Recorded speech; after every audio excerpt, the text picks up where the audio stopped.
In this video, we're going to be talking about the hardest thing about being a Jira admin. Special shout out to our sponsor, NASA, Not Another Stand-Up app. With built-in metrics, you can see your team's progress and identify areas for improvement. Make your stand-ups data-driven and impactful.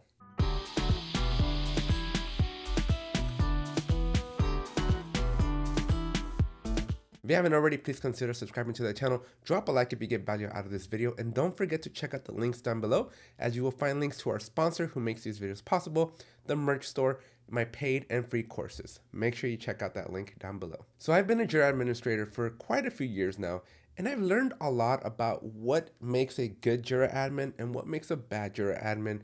And I've learned the things that I like about being a Jira admin, and I've learned the things that I don't like about being a Jira admin. But if I had to summarize, what's the hardest thing about being a Jira admin? And I would say that the hardest thing is not technical. It's not being good at workflows or custom fields or knowing all the differences between all the different types of schemes out there. That's easy. You can learn all of that. You can take the courses. You can Lessons University. You can read up on it. You can do it by trial by fire, right? So many different ways for you to learn the technical aspects of being a Jira admin. But if I had to tell you what is the hardest thing about being a Jira admin, that would be learning to say no. As a Jira admin, we always get all these kinds of different requests, whether it's creating a new project or adding a new board or customizing a workflow or adding a custom field. These are all the things that we get bombarded with on a daily basis from our teams, the teams that we support and the teams that ultimately we're responsible for supporting back so that they can then deliver the product or hit those goals or objectives or whatever it may be, right? But I say that saying no is really, really hard because we're enablers. As Jira admins, our duty, our purpose is to enable the teams to configure the tool so that it doesn't get in their way and so that it just is there and it helps them. But when you give somebody an inch, they can take a mile. And sometimes those requests, sometimes the things that they ask for are not things that we should be building. And so honestly, the hardest thing about being a Jira admin is knowing when to say no and when to say yes, when to push back lightly, because at the end of the day, you also don't want to get fired, right? You want to be very mindful. You want to do this in a very calm and professional way, because ultimately you say no enough times and they might not like it and might boot you out the door, right? So how do you deal with this really, really hard thing, right? How do you deal with having to tell people no when their ideas are maybe not the best? Well, I'm going to give you 5 tips that I think are going to be beneficial for you. And these are the ways that I handle these really sometimes far-fetched results, because I've seen it all. I get all kinds of requests.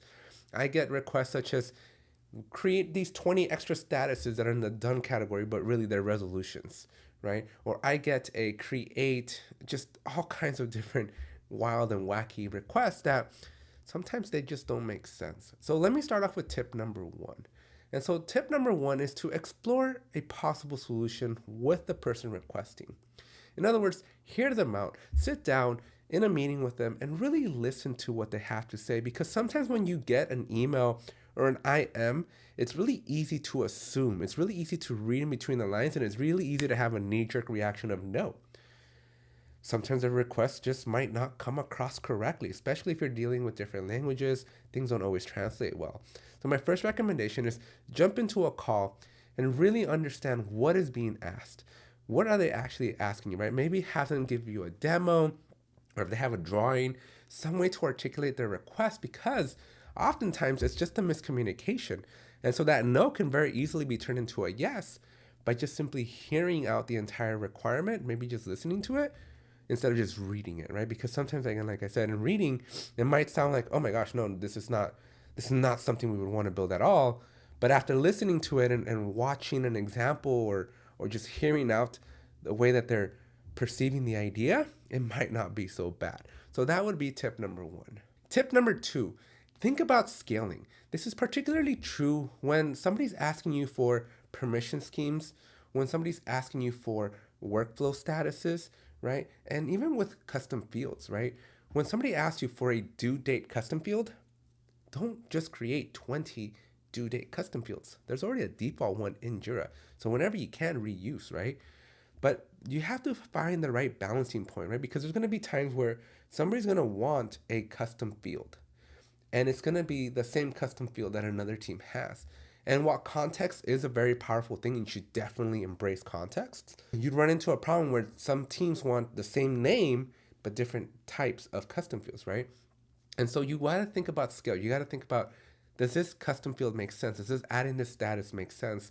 What's the impact going to be? And I believe that it's okay for you to share your concerns right back with the requester. Because oftentimes when somebody asks me, hey, I want this custom field called due date. And my response is like, hi, we already have a due date custom field. And they just simply go, oh, I didn't know. Because you got to remember that they're not the Jira admins. They don't know what's under the hood. They don't know how Jira's secret sauce works, but you do, right? And so sometimes it's your job to also educate your team that aren't necessarily in the weeds of Jira administration every day, and kind of teach them how Jira works a little bit so they can appreciate and maybe modify the request. And 9 times out of 10, I usually find that instead of me saying, no, I'm not going to add you another custom field, they're absolutely okay with adding an existing custom field. And that rolls into tip number 3, compromise. You want to listen and do kind of a combination of like, hey, I hear what you say. How about this? Like, present them with possible solutions and say, I understand you want, like, for example, I get a request all the time about adding these extra statuses that are technically resolutions, right? So what I do is I will go into a Jira Sandbox project and I go, look, this is what you asked for, right? And they're like, yeah, this is exactly what I want. Implement it in production. I'm like, well, hold on. What about this? And so I'll build it out using the correct way, right? Using the way that I would prefer as the best practice. And more often, once they see that they can basically achieve the exact same result, then they're usually okay. And this is even more important when you're working with somebody that's coming from data center to the cloud, because in data center, there's a lot of different ways to use Jira as an admin that don't necessarily exist or play well in the cloud. And so sometimes you bring folks over that have like these common patterns. For example, up until like last month, priority schemes were not a thing, but in data center they were. So each project could have a different set of priorities. And so you end up with these scenarios where people are asking for, hey, can I get a special customized priority scheme just for this project? And the answer in the cloud up until very recently was no, that's not possible, right? But again, you gotta kind of see and meet in the middle. Fortunately, priority schemes are now becoming a thing in the cloud, so you can do that, and I think the parity is starting to get there a little bit better. But that's just one example of like, sometimes people have used Jira in other companies, and they've had other admins do things for them, and they come over here and they're like, hey, I want that. But that wasn't necessarily a good idea, right? So you got to kind of compromise and do like a little negotiation and push and a pull to get better, right? Because at the end of the day, you don't want to get fired, you don't want to upset them, but you kind of want to standardize. You want to keep your system operating smoothly, scaled, right? Just flowing. And so you got to have these tough conversations and see if you can negotiate and maybe arrive at something that's in the middle that helps both parties. The next one is to fully understand those requirements. This is kind of going back to the beginning, right? Really, really, truly do understand requirements. Get all those requirements first, because again, it's so easy to just have a knee-jerk reaction when you're reading something and you don't fully understand or appreciate what is being asked. So it's very easy to be overreactive. It's very easy to be over emotional. But with requirements, with facts and data, you make something that is very subjective, you make it a little bit more objective.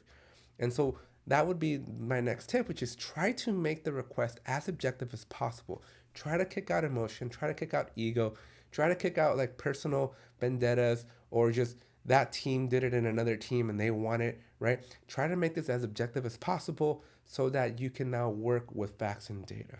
And then finally, sometimes at the end of the day, we don't get to do it our way, right? As Jira admins, even though saying no is the hardest thing, we have to say yes, which I think is even harder when in your gut, you know it's not the right way to do it.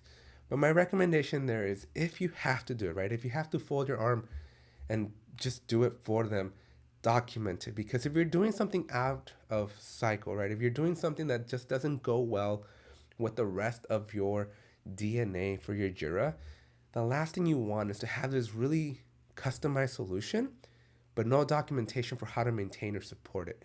So document, document, document, so that maybe you in the future or whoever replaces you in the future has reference material to go back and be able to maintain that customization, because especially when it doesn't feel or it's not part of the rest of the DNA of the configurations, it can be really, really challenging to maintain 2, 3, 5 years down the road.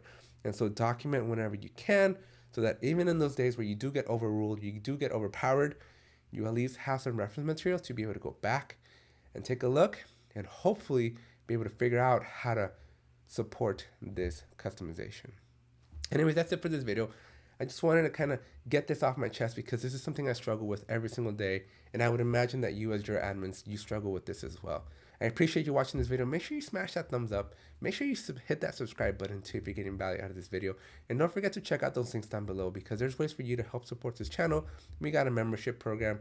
We have merch. We have so many different things, courses, both paid and free. Check them all out in the description down below. Thanks, and I'll see you in the next one. And a special thanks to the Not Another Stand-Up app team for all their support. Download the app for free and transform your stand-ups with features that will keep your team focused and on track.